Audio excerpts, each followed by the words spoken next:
नमस्कार मंडळी. आज मी तुम्हाला दाखवणार आहे सांबारची रेसिपी. चला तर इथे मी डाळ स्वच्छ धुवून अर्धा तास भिजत घातलेली आहे. आता मी तिला कुकरमध्ये लावून घेते. त्यात आता अर्धा चमचा हळद घालणार आहे.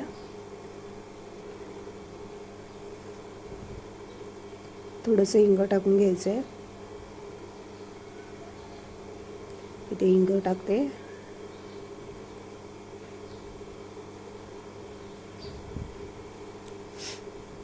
झाकण लावून आता गॅसवर ठेवून देणार आहे. एक 4 ते 5 शिट्या काढून घ्यायचं. मस्त मेल्ट होईल अशी डाळ शिजवून घ्यायची आहे.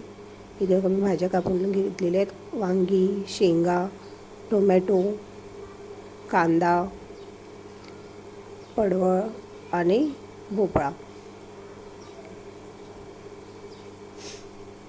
आता इथे मी कढईत तेल घेणार आहे.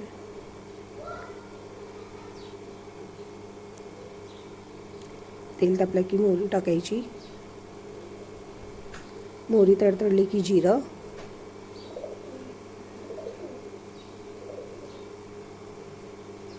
इथे मी थोडेसे मेथीदाणे घेणार आहे. मेथीदाण्याने एक फ्लेवर वेगळाच येतो. कढीपत्ता, 2 लाल मिरच्या, कांदा,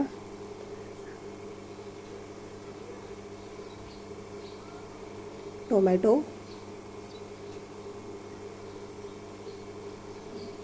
मस्त असं परतून घ्यायचं. आणि यात घालणार आहेत चिरलेल्या भाज्या, भोपळा, शेंगा, वांग आणि पडवळ. जसं या भाज्या घालून हलवून घ्यायचं आणि एक मंद आचेवर 10 ते 15 मिनटं शिजवून घ्यायचं आहे.